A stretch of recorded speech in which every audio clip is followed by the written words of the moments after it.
Всем привет! В этом видео я хотел бы рассказать о ряде ошибок, которые допускают многие игроки. Такое встречается не только на серебре и золоте, а вплоть до ранга изумруд. Подписывайтесь на канал и оставляйте комментарии, а мы начинаем.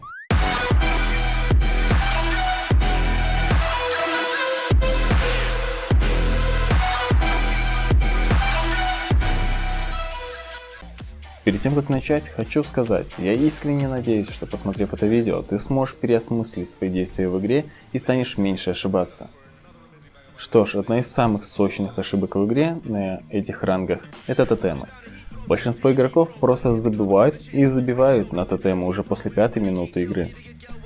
Используют их настолько редко, что стыдно становится. Максимум, когда они потом поставят 2-3 тотема за оставшиеся 10-15 минут игры, это вражеская база, когда вы ее уже будете ломать.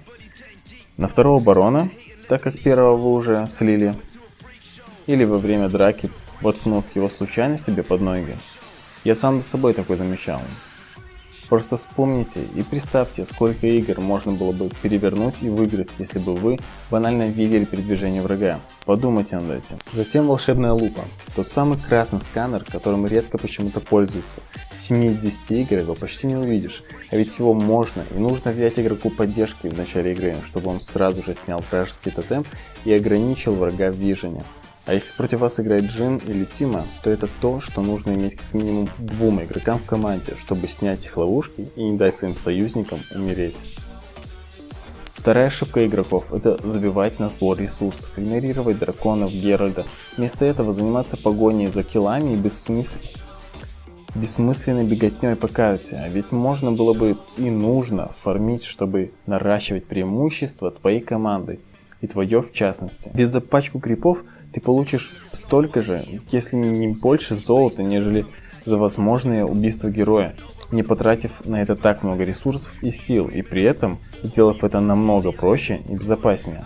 Из-за этого вытекает третья ошибка – преждевременное поражение или просто тильт. Когда ты или твой союзник по своей же вине умираете и отдаете противнику, и вместо того, чтобы понять, осознать то, что ты сделал, не вините в этом кого-то, ведь окей, лесник не пришел на ган.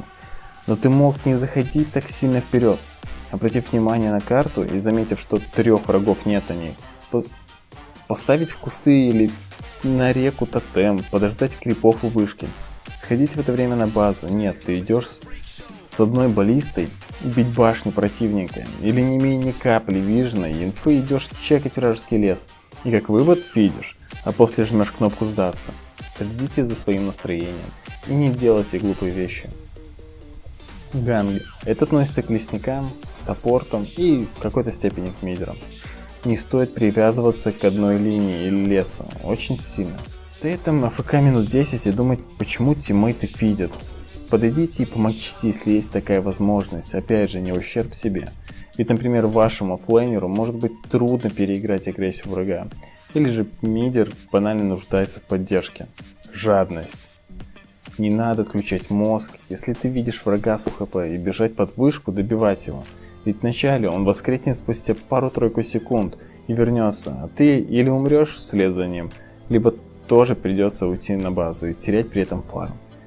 Лучше оставить его и постараться сбить ТП, если есть возможность. Или после пачки крипов собрать жука на реке, тем самым опередив его по левелу и золоту в целом, а может помочь за это время убить дракона. На этом мое видео подходит к концу. Я благодарен всем, кто посмотрел его.